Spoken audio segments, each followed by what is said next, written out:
Not to preempt myself, but I have a free thing to tell you guys about that I'm doing. I'm extremely excited to share this. It is a completely free workshop hosted by yours truly, because we all love free stuff. Basically, every time we do a video about budgeting, saving, building wealth, investing, etc., we inevitably get tons of comments that are some version of, okay, but what if I don't have a regular paycheck every 2 weeks and my income varies?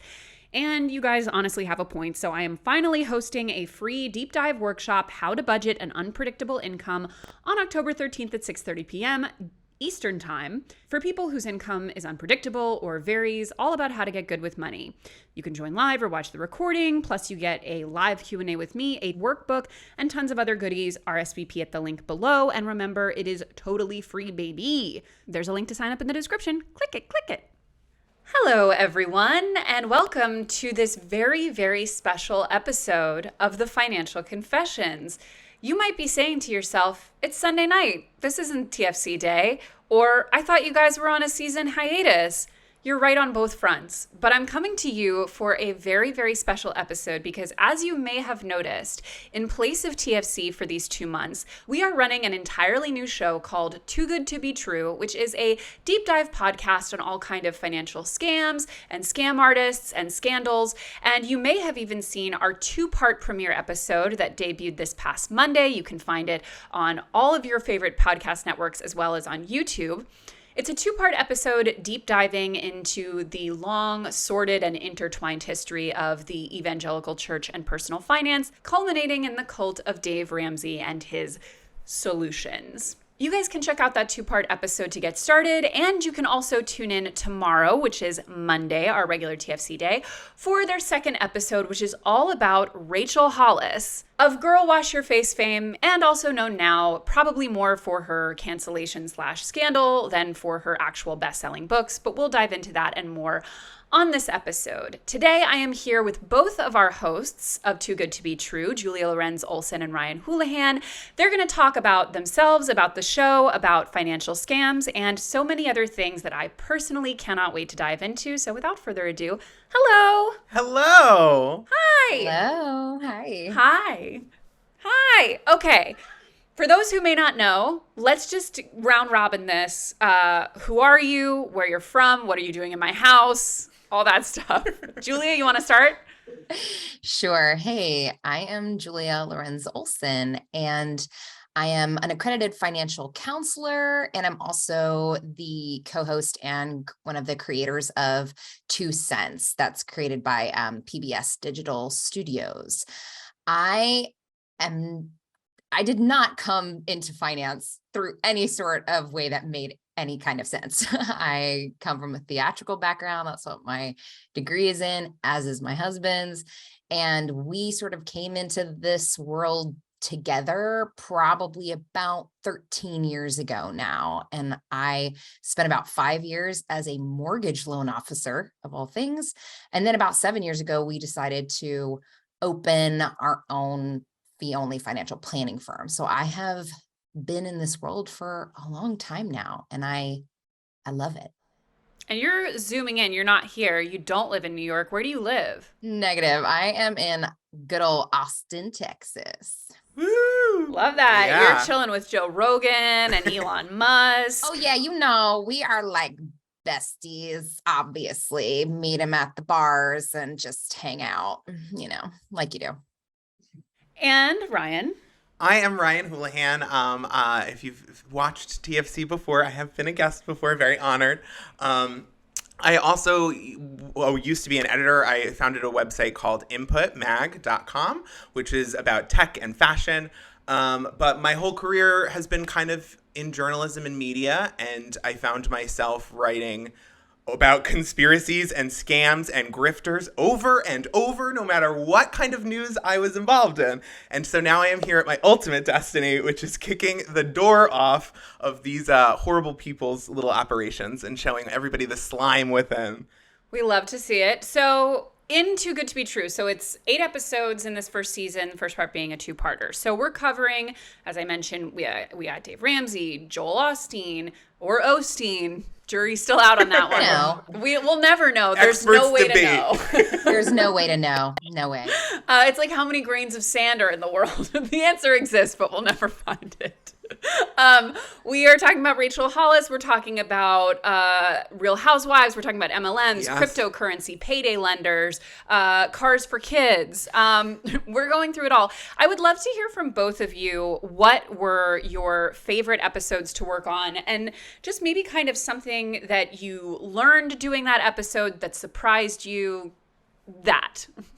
Well, I have to say, I don't want to speak for anybody, but our next episode about Rachel Hollis, Julia really went in on, and it was really personal. And I did not know a ton about that woman, and now I know way too much about her and her ideas. But it was really illustrative and really... I found it really personal, and it was vulnerable for you to explain, but it was a great way for everyone to get a look in on how these people worm their way into even really smart, savvy people's lives. So I have to say that was one of my favorites. Also, I loved the Real Housewives one, but that's just like me being a gossip. Hot goss, you know. I think I also really loved both, you know, the evangelical church and the Rachel Hollis episodes, just for me from a working perspective, because so often I'm trying to look at money through other people's eyes, right? Like I'm trying to understand where they're coming from with their own money and helping them understand themselves better. And this was a chance for me to sort of sit in that and focus on some things that I've been through, some shame that I still felt from interacting with kind of both of these worlds, which are very intertwined when you delve into them. So I loved creating those two. And then I also loved the Real Housewives episodes because I just had no idea. That is so far outside of my world. And I loved how much you knew and all the interesting nuances you picked out. So those are some of my faves.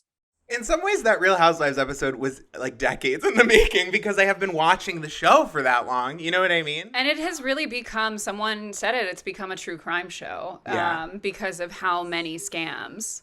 I will say the Rachel Hollis episode, which again is coming out tomorrow, that really stuck out to me because I actually also was not really very familiar with her stuff. And it's funny because when we were selling the TFD book, for example, Rachel Hollis was the biggest thing in that particular space. It was like her and the Sophia Amoruso girl boss thing, which we'll probably be doing a season 2 episode on. But those were like the two dominant forces in like the women's, platform-based nonfiction, which was the space that we were kind of occupying. And it's interesting, that both of them are now no more really in light of, tons of scandals, but also with the Rachel Hollis thing in particular, what really stuck out to me that we talked about was I did not realize the extent to which her viral best-selling brand was in a lot of ways kickstarted by that bikini photo of her, of herself. And it's really funny because I feel like now we have sort of been so inundated with the thin, white, conventionally attractive woman who shows a picture of herself where she maybe has a tiny, slightly visible stretch mark. And the caption is like, "This is me. I'm imperfect. Whatever. I'm being real. Like hashtag vulnerable, whatever." I feel like now there's a very reduced appetite for that, but it really did remind me how much at the time in like 2015, 2016, people were like, "Queen, you finally said it." And that to me is just unbelievable that someone was able to build such a brand off of that. I think this stuff has progressed, this stuff being social media and parasocial relationships and our standards for how we talk about our bodies and other people's, has progressed so quickly that people are not, really don't have a reference for the mind space we were in like 6 personal crises ago as a nation or whatever. I think there was an era on the internet where everyone was sharing highly curated stuff, and it's still highly curated. Like, obviously the internet, we still choose what we post, but there is a sense of preciousness that we had about posts where everything had to sort of represent our brand. And so you had these feeds that millennials were making that were all filtered. They were all like the highlights of your life. Like you have to think the early days of Caroline Calloway. So for someone to show any vulnerability, let alone like somebody whose audience was probably being fed the most lifestyle fakery of anybody in the world, to show that kind of vulnerability, it was an important moment. And I don't want to take away the good things that a lot of the people that we end up covering are doing. There is a kernel of truth that you have to build a scam around. Like a cult usually starts with one good idea about how to like better live your life. And then it's all the like, let's videotape each other and give each other all my money or whatever. Like that's where things go sideways. And I think it's the same thing with self-help gurus or with some of these financial scams we've looked at, even cryptocurrency. It's like there are good goals there. Nobody's saying that there aren't good ideas in the mix. It's just that they're in the mix of some really horrible stuff, and it's not worth fishing around for like a little good idea in a pile of like garbage. And I think Rachel Hollis proved over time to only really have garbage to offer. But she, through random chance, had this awesome breakthrough moment. And I don't think anyone should take that away from her. She did do a brave thing at a certain time on the internet. It's just in the context of now, is it really that brave? It was brave at the time, but like now, part of me is like, yes, it's a brave thing to show your body on the internet, but it was also very manipulatively presented. Totally. What did you think of that when you saw it at first? Well, I didn't. So I came to her, much later on. But when I was doing the research for this and when I went sort of like on my Rachel Hollis deep dive back when I felt like the scales were like ripped from my eyes, I then was introduced to that post, and it was completely and perfectly in brand with all the rest of her stuff. So I was not surprised at all that that's how she quote unquote started, or really it's the thing that just lit the fire, right? She was building the structure around which to create something like she ended up creating. But that was just like that little match, that just boom, blew her up. And I think what I find so fascinating about her, not personally, but the type of entity that she represents, is this idea of a parasocial relationship. I really hope that what people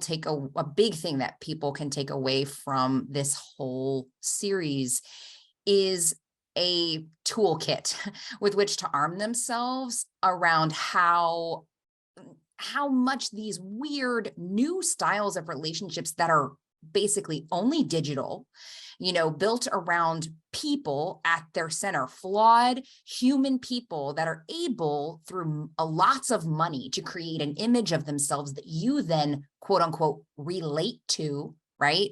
And you change things that you do in your daily life because of what they're feeding you. I think that's fascinating and scary, and I just hope that we can look at these relationships in a new way, in a slightly more critical way. It's really fascinating to me how much the era of girl bosses and of, I guess to an extent, MLMs are still quite popular and prevalent, and they're morphing, but I do think there's a much more robust anti-MLM sort of wave and response on the internet than there was even 5 years ago. It's interesting how much that cult of personality, the parasocial relationships you're talking about, how much that has seemed to ebb for women in the past 5 years to an extent, in terms of you're going to, for example, with the girl boss thing, you're going to need to demonstrate more than the fact that you're just a woman in order to demonstrate that you're, a guru or a good boss or what have you. But, to take it to the cryptocurrency thing, which is going to come in a week or so, that episode, I do think we're still at a place where not enough, because these cryptocurrencies, in the way that MLMs and the girl boss stuff was clearly heavily geared toward and led by women, cryptocurrency is still heavily men and geared toward them. And in a lot of ways, creating a lot of those same figureheads and parasocial relationships and gurus. And for example, and I don't think there's quite yet enough prominent men willing to call this out, take it on, talk about how it was such a mistake. They lost this money. And, you know, I've been binging this show on Bravo Southern Charm from the beginning this weekend. I watched a lot of it, so I was like on all of their Instagrams. It's one of the rare Bravo shows that just shows men acting like complete assholes instead of women, which is a refreshing change. But I went on several of the men's Instagram pages, and like 2 of the 3 I looked at in the past couple weeks have been pimping crypto stuff, which is not shocking if you've seen that show and seen the men. But it is interesting to me that I still feel that we're in a place with some of these scams targeting men of being way too credulous and gullible and, you know, accepting this nonsense into our feed based on these parasocial relationships. Well, to be wrong requires vulnerability, and I do think that masculinity. Hello. I don't want to blow anyone's mind, but I do think masculinity and vulnerability don't generally mix easily at first blush. Do they go together like wine and cheese when you get them to work? Yeah, but for right now, it's hard because I think men don't want to be clowned on. Nobody wants to be Matt Damon. But they also, some of them,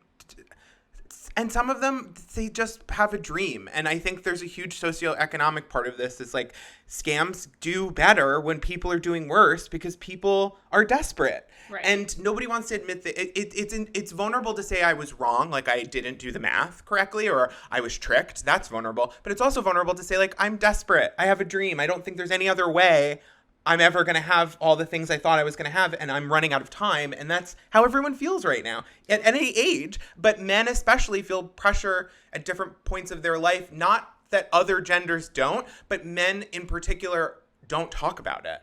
And so you have this building of pressure. And if, say, you're like a young man who has nothing so far to show that you're like, look, I've achieved this, or look, this was given to me. It's, if you have an identity vacuum and someone sweeps in, it's really hard to, even if you realize you were taken in, it's hard to turn around and say like, I had an identity vacuum. Like that's right. Hard. And I think what compounds the crypto problem and compounds this issue is that if there are even just a few women in some of these organizations, it's some of the ways that some men only know how to interact with women.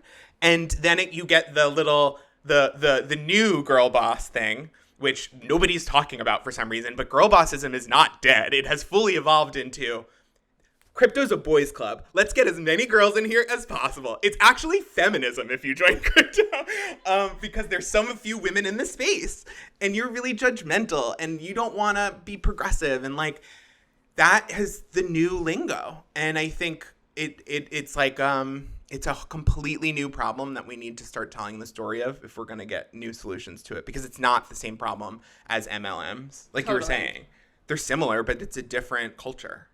Yeah. And I think both sort of, you know, quote unquote, the groups and people that are sort of preying on the masculine side of things and the ones that are preying on the feminine side of things, I think ultimately they are trying to, consciously or not, take advantage of people's loneliness. So many of these groups, because, you know, we're living in this sort of fractured lifestyle. And I think especially during the pandemic, when we were ultra isolated, a lot of these things really took root because people want to feel a part of something. You know, there is a vacuum for many groups of people where, you know, we as, you know, people who identify as women, like we're shut out from a lot of things, right? That have never been really available to us. And so we're trying to find our own places to have that community. And I think men are very similar. Like there's no more war, like there's no more battlefields to go improve yourself on. And now it's kind of like the financial sector is the place you can prove yourself. It is the place you can do better than someone else. It's the proving ground, kind of the way I see it. I think there's a lot of shades of that. And that's much easier to convince people of when they're out of a real person to person community. That stuff doesn't spread as much when you have like a diverse set of friends that you see. I think it thrives on loneliness.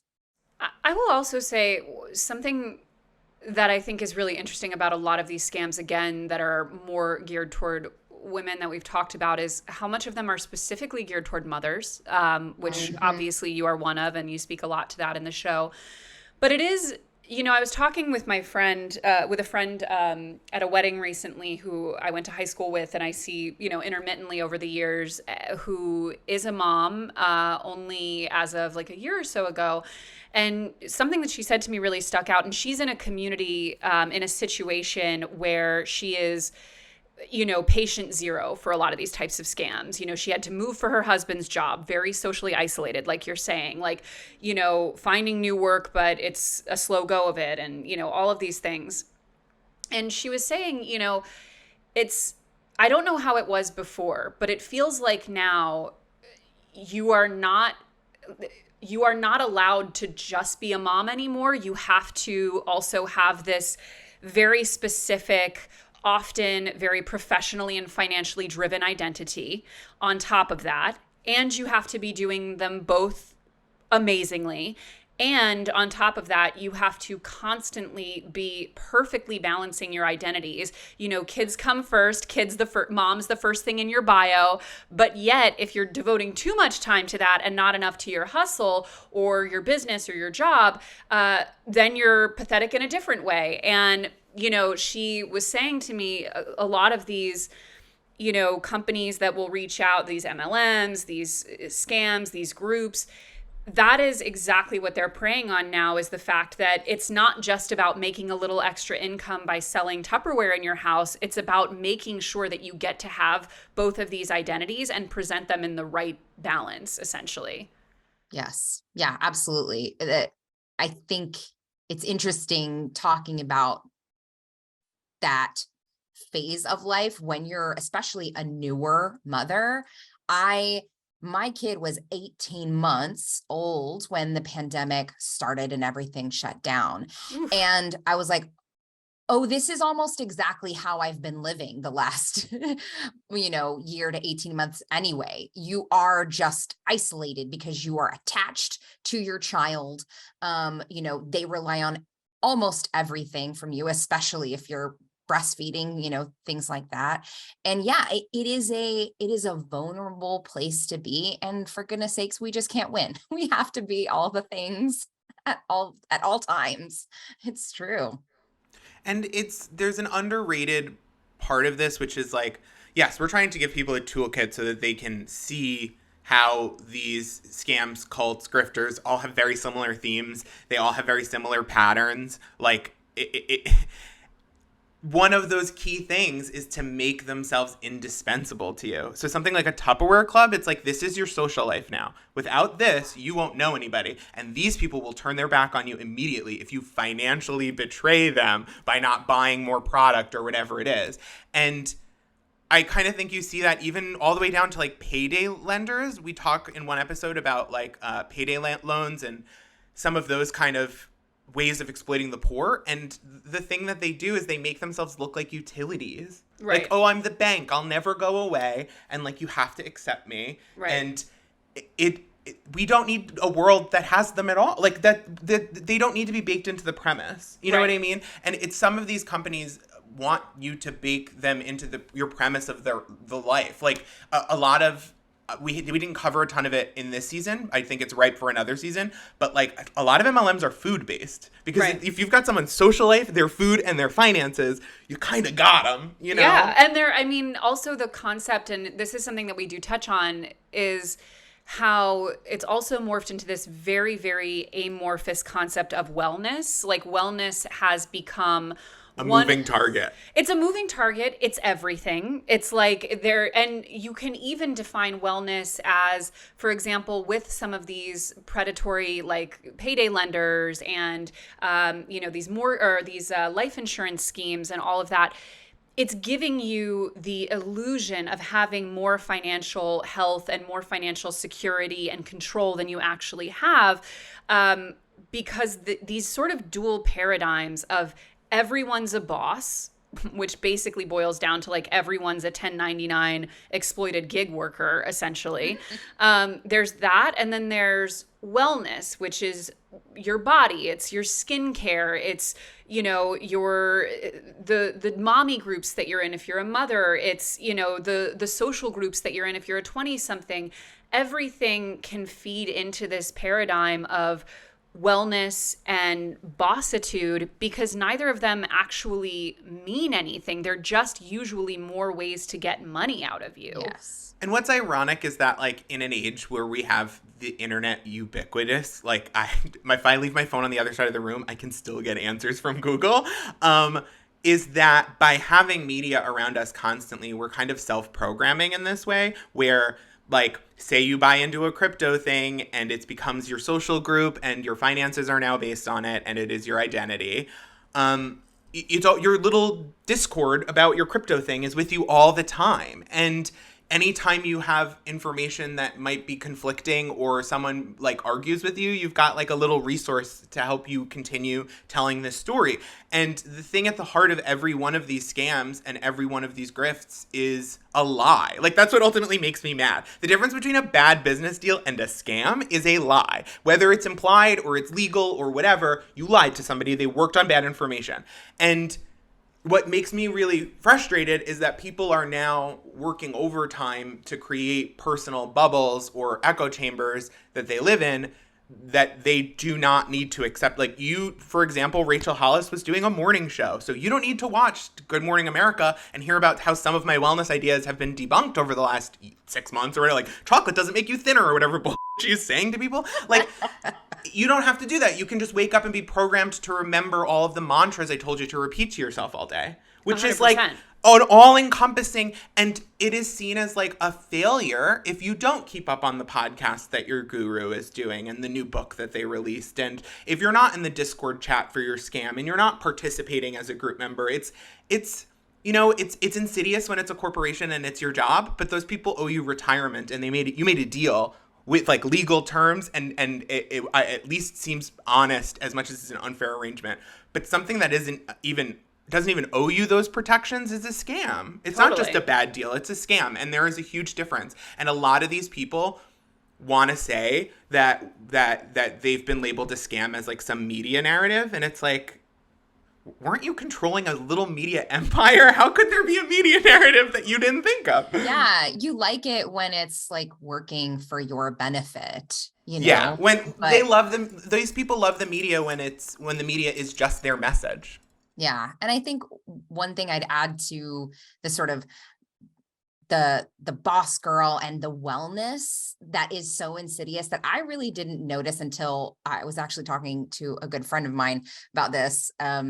He's got a PhD in literature and he's like very, philosophical, but like this idea of optimization is this new thing. Like, and there's no end to optimization, right? Is there any end? Is there any perfect boss? Have you ever reached wellness? No. And so both of these things allow you to be put on a treadmill to be sold to, right? There's no conclusion to either of these things. Optimization for what? Like, for who, right? Like, what's the end benefit? This is not a community benefit that you're trying to do your best part to put in. It's a hyper individualized world. And I think that's where we can get hooked on something long term, because there's always one more step in the process. Oh, you've mastered this part. Well, guess what? Now that you've gotten this level done, now that you've lost 20 pounds, guess what? You should probably lose another 10. And there's one little thing that you're not doing. And the next thing, oh, okay, now that you're at your goal weight, you probably need your skin better, right? It's like on and on and on. And there's no end to it. And if each of those things brought you a level of fulfillment and made you happier and more well, like if your life is improving and you're working on different areas, that's great. That's life. If it's sustainable, that's totally great.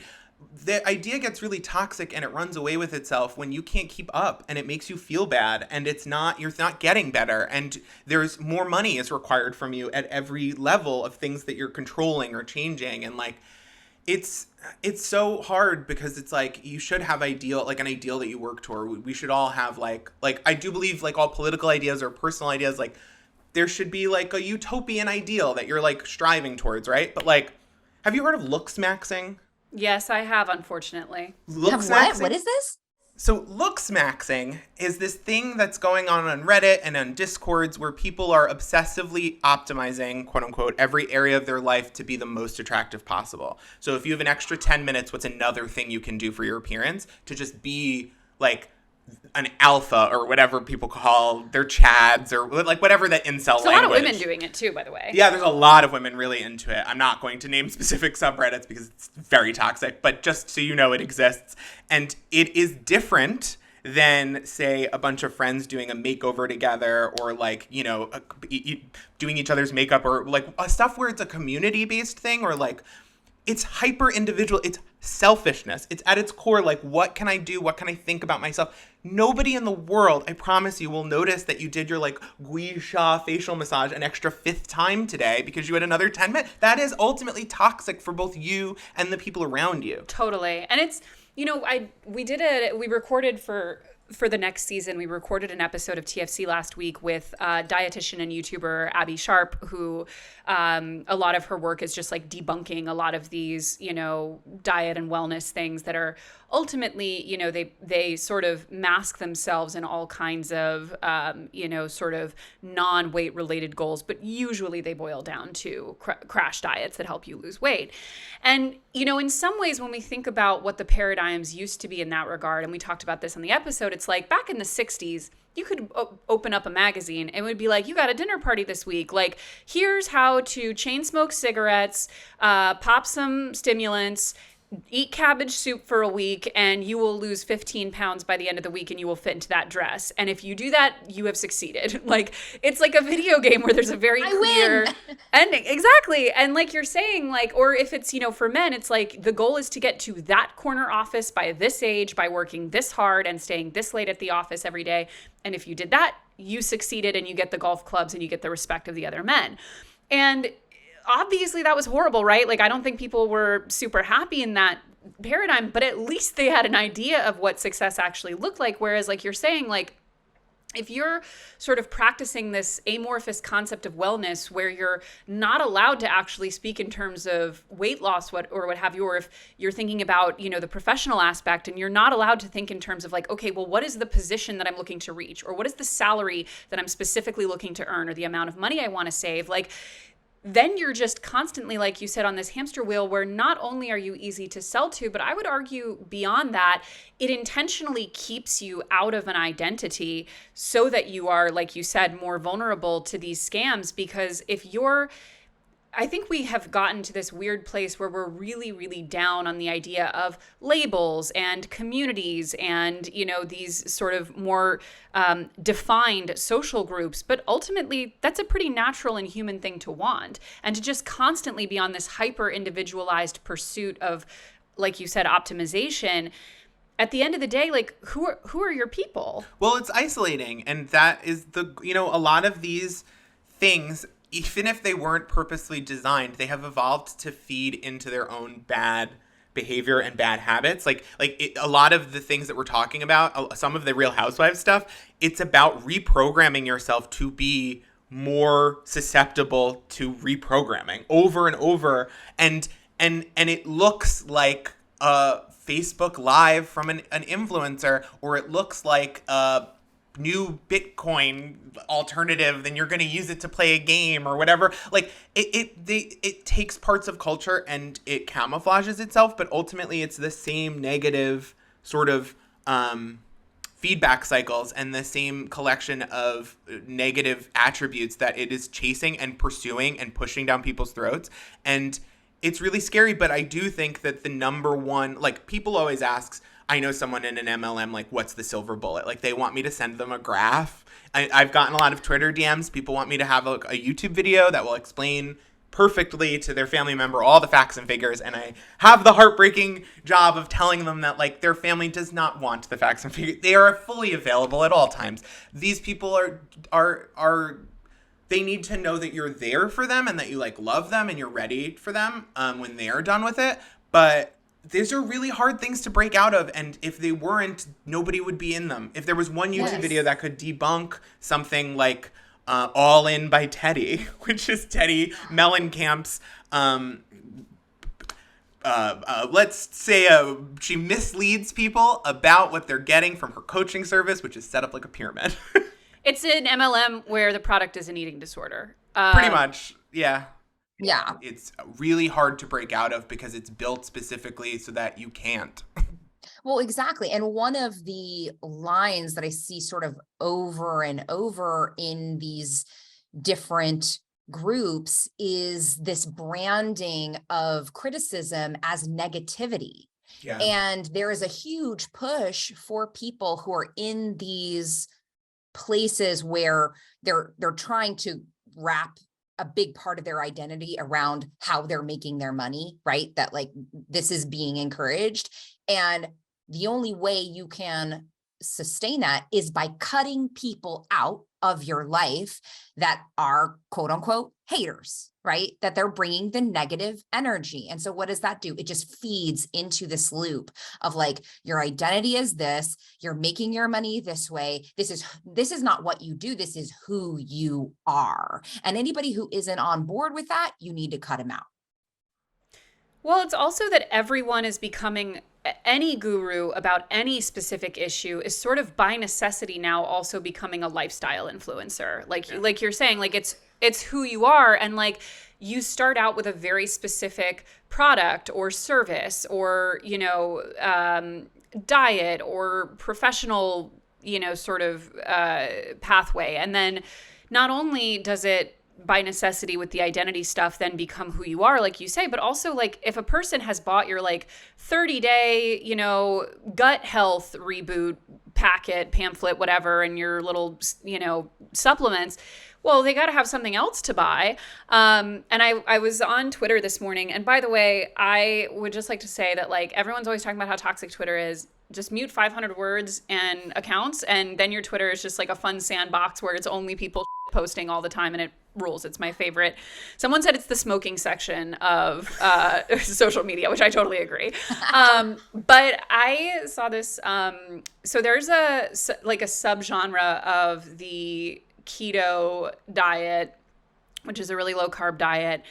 And the subgenre is the carnivore diet, where you just eat just like steaks and butter and eggs and whatever. And I mean, listen, we talk about that with Abby Sharp. We don't need to get into that. But there's a guy on Twitter, Carnivore Aurelius, who's, like, his, like, profile picture is like a bust of Aristotle or whatever. And, like, it's all about how, like, seed oils are making men less masculine, and, like, the frogs are turning gay and all of that stuff. But my favorite thing was someone was quote tweeting this morning, like, he had this post that was like a picture of, like, some kids in overalls, like, shooting bows and arrows or something. And he's like, imagine, like, raising your children to not know what technology is, like, off the grid, and, like, changing the maps to, like, not show them the world and stuff. This was serious. This man was writing this as if this were a paradigm of, like, producing good children. And aside from the fact that that's, like, A, the plot of M. Night Shyamalan's The Village, B, obviously child abuse. Like, also, we tried this and everyone became imperialists. Yeah, like, it's not working. But aside from the fact that that's obviously unhinged and terrible, aren't you just the guy who tells people to eat beef and not eat canola oil? Like, how did we get here? Yeah, I will say that we go into this a lot, and we keep talking about the Rachel Hollis episode, but we really do go into this in the Rachel Hollis episode quite a bit, so stay tuned for that. The really worry when the goal is me. You know what I mean? Like, the goal is a person or how that person thinks, and they're just going to tell you how they think, and then you have to internalize it, and then you think that way, and you'll be like them, and that's good. Present people with facts. sometimes it's cool to tell people stories. You know, like there are different ways to communicate with people. Self-help books are literally like, when you think this instead. That is a lot of power to give anybody. And people have spent centuries fighting over who should and shouldn't have that power. They fought wars over it. Don't open yourself up because someone looks like you and the marketing is really slick and they have a lot of fans and they're really nice and everything sounds good. If the paradigm is like, this is what you should think, or that you should just emulate me, it's toxic. It doesn't matter who it is, unless it's Dolly Parton. Yeah, then we need to emulate. Do everything she does and think everything she thinks, and it's all going to be good. And then that's fine. Yeah. Yeah, that's fine. So as a last little round robin before we sign off, we're going to just quickly go around the table. The virtual table. The invisible table talk. We're going to just quickly share any scam, big or small, that we've been taken in by, whether covered in our first season of Too Good to Be True or not. Ryan?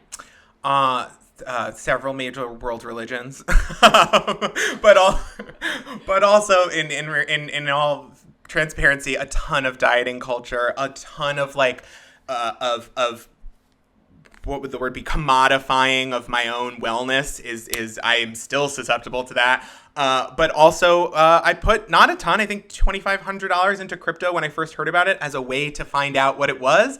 Don't do that. Find out what things are before you put money into them. Like, you can read Wikipedia for free. Yeah, well, some lessons you learn in the hard knock streets. There you go.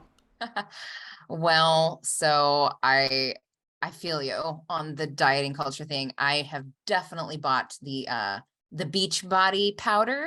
Oh. In a day. Oh, yes, I did. The green one specifically. I thought all the others were disgusting.